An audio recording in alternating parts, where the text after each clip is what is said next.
Assalamualaikum warahmatullahi wabarakatuh.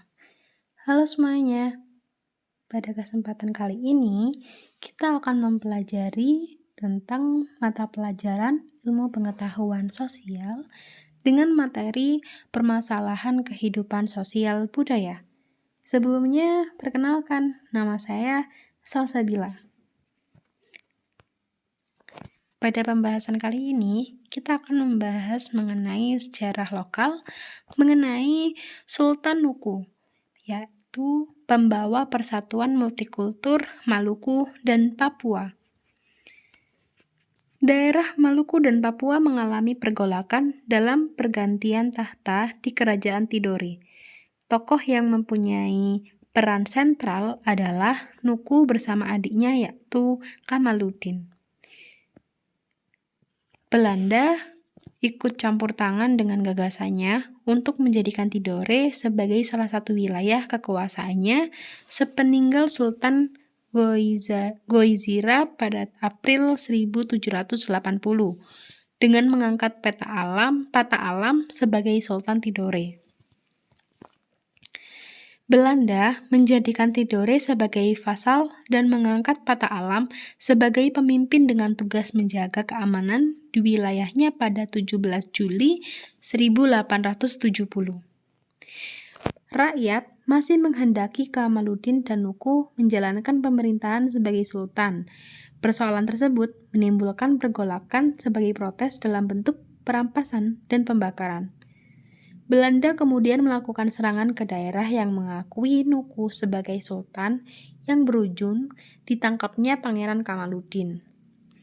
Kedudukan Nuku semakin kuat setelah diangkat sebagai sultan oleh bangsa Papua yang selanjutnya menyerang untuk merebut daerah tersebut dari Ternate. Pangeran Nuku yang memiliki hubungan dengan Papua dan Inggris berhasil melarikan diri ke daerah Papua. Pata Alam melancarkan sebuah strategi dalam rangka memperoleh loyalitas dari Belanda. Kemudian menangkap Pata Alam karena dicurigai berkomplot dengan Nuku. Belanda menghukum rakyat Tidore dihukum dengan kejam yang dikenal dengan Revolusi Tidore pada tahun 1783. Belanda mengangkat Pangeran Kamaluddin sebagai pengganti Pata Alam serta berkomunikasi dengan Inggris di Benggala dan mencari bantuan ke Banjarmasin serta Maguindanao. Belanda akhirnya mengakui Nuku sebagai sultan karena pengaruh kuat selama berjuang. Sultan Nuku harus berpindah-pindah tempat, tetapi Ternate dan Tidore selalu gagal menundukkan Nuku. Banyaknya wilayah yang setia kepada Belanda dan Ternate membuat pengaruh Sultan Nuku merosot pada tahun 1790 karena Sultan Kamaluddin kemudian melarikan diri ke Ternate yang selanjutnya digempur berkali-kali oleh Nuku yang menduduki Tidore. Dukungan dari Inggris, rakyat Tidore, dan Jamaluddin, ayahanda Sultan Nuku, membuat sebagai besar pembesar kerajaan menyerah, yang akhirnya Nuku memerintah sampai 14 November 1805 dan meninggal sebagai Sultan Kerajaan Tidore. Ternate akhirnya diserahkan oleh Belanda pada 21 Januari 1781 dan memperoleh pengakuan resmi serta diangkat sebagai Sultan Tidore setelah melalui perjuangan panjang dan penuh kegigihan. Selanjutnya kita akan membahas sejarah lokal mengenai Ratu Kalinyamat. Ratu Kalinyamat merupakan putri ketiga dari Sultan Trenggana yang memiliki nama kecil Ratu Kalinyamat atau Retna Kencana. Ratu mendapatkan gelar Kalinyamat diberikan setelah ia menikah dengan Raden Thoyyib, yaitu Sultan Hadlirin, dan memperoleh sebuah tempat bernama Kalinyamat yang berada di antara Jepara dan Kudus. Arya Panangsang, anak dari Pangeran Sedainglepen, tidak menerima pengangkatan Sunan Prawata. Alhasil, Sunan Prawata pun dibunuh sebagai upaya balas dendam. Kemudian, Sultan Hadliri dan Ratu Kalinyamat pergi ke Kudus dalam rangka memperjuangkan keadilan kepada Sunan Kudus. Tetapi, dalam perjalanan pulang, Sultan Hadlirin dibunuh oleh para utusan Arya Panangsang. Ratu Kalinyamat kemudian pergi bertapa ke Gunung Danaraja yang berada di sebuah yang ada di sebelah utara Sungai Jepara.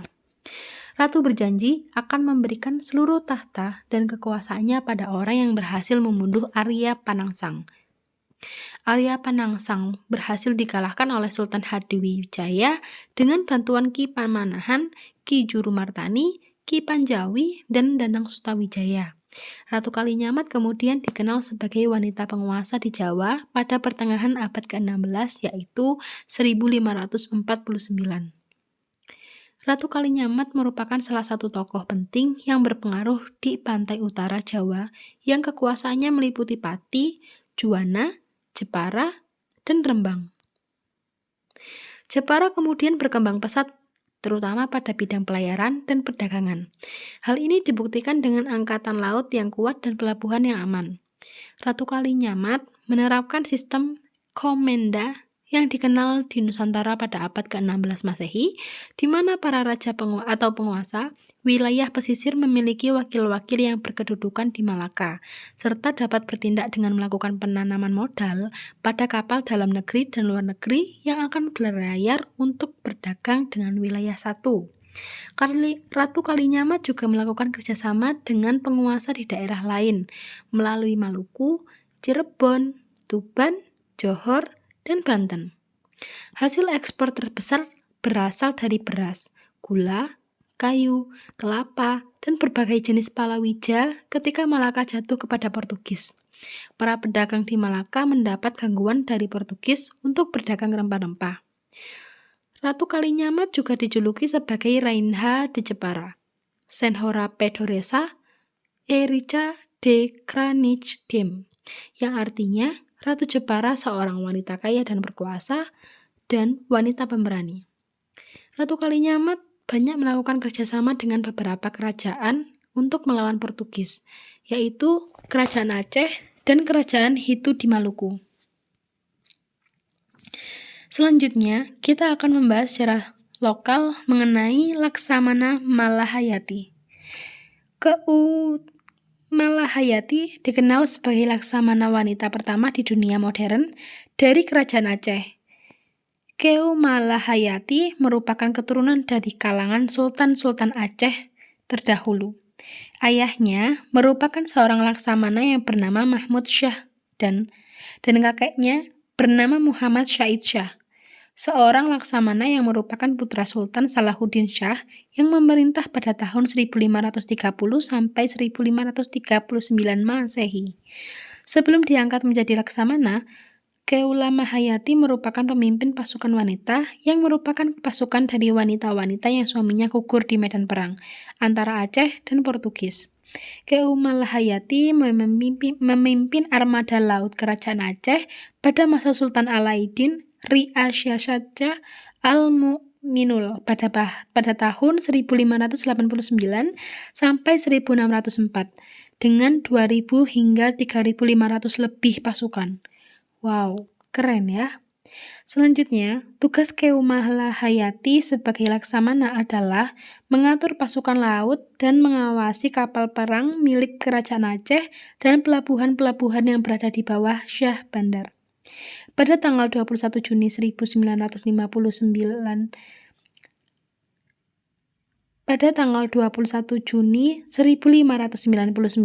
kapal Belanda bernama De Leeuw dan Leeuwin di bawah pimpinan Cornelis de Houtman dan Frederik de Houtman berlabuh di ibu kota Kerajaan A. Belanda kemudian hendak mengacau ke di Kerajaan Aceh. Alhasil, laksamana Keuma Malahayati menggagalkan upaya Belanda tersebut dengan membunuh Cornelis de Houtman dan menawan Frederik de Houtman. Pada saat melawan Portugis dan Mawangsa atau Iskandar Muda, Keuma Malahayati dan pasukannya berhasil melawan dan mengusirnya dalam pertempuran di Teluk Krewing Raya. Keuma Malahayati gugur dan dimakamkan di lereng Bukit Kota Dalam, yaitu pada sebuah bukit terlarang di Desa Nelayan. Selanjutnya, kita akan membahas mengenai sejarah lokal Syarif Abdurrahman. Syarif Abdurrahman adalah putra dari Syarif Hussein dan Wani Dayak yang lahir pada tahun 1742. Syarif Abdurrahman menjadi menantu sultan dengan menikahi Ratu Sirih Anom dari Banjarmasin. Pada akhir tahun 1771, Syarif Abdurrahman bersama beberapa pengikutnya berlayar di Sungai Kapua hingga pertemuan dengan Sungai Lendak dan membangun pemukiman baru yang kemudian berkembang menjadi pusat perdagangan, yaitu Pontianak. Syarif Abdurrahman kemudian melakukan ekspansi ke Sangau yang merupakan vasal dari Kerajaan Banten. Banten yang mengalami kemunduran menyerahkan Sangau kepada Belanda. Dan Syarif Abdurrahman mengakui supremasi Belanda karena sadar akan kekuatan Belanda. Dan Belanda pun mempunyai hak atas monopoli hasil daerah Pontianak berupa emas, berlian, sarang burung, lada, karet, rotan, lilin, dan saku. Permasalahan kehidupan sosial adalah pembahasan kita selanjutnya. Dalam permasalahan kehidupan sosial terdapat beberapa macam, yakni salah satu beberapa diantaranya adalah eksploitasi lahan perkebunan. Sudah dimulai sejak zaman VOC hingga saat ini, peningkatan pemukiman dan kebutuhan masyarakat yang meningkat menjadi faktor pendorong dari eksploitasi lahan yang berlebihan. Lahan-lahan pertanian yang berubah menjadi lahan pemukiman akan mengancam kedaulatan pangan negara. Fenomena lain yang merupakan permasalahan sosial adalah sejak era kolonial hingga hari ini adalah kesenjangan sosial dan kemiskinan. Selanjutnya ada deforestasi atau perambahan hutan adalah fenomena yang masih terjadi hingga saat ini. Alih fungsi lahan yang semula diperuntukkan untuk daerah resapan air berubah menjadi lahan perkebunan sawit yang meningkatkan besaran aliran permukaan atau runoff yang berakibat terjadinya banjir dan kekeringan di seluruh penjuru negeri. Kesenjangan sosial di Indonesia muncul sebagai akibat dari adanya perbedaan tingkat pendapatan individu dan erat kaitannya dengan kemiskinan. Meskipun banyak tokoh perempuan yang menjadi inisiasi kesetaraan gender, namun masih banyak masalah ketidaksetaraan gender di Indonesia. Kesetaraan gender dapat tercapai saat keduanya memperoleh kesempatan untuk partisipasi, akses, manfaat, dan kontrol yang sama dalam berbagai aspek kehidupan. Sekian dari saya. Apabila ada salah kata dan informasi saya mohon maaf. Wassalamualaikum warahmatullahi wabarakatuh. See you next time.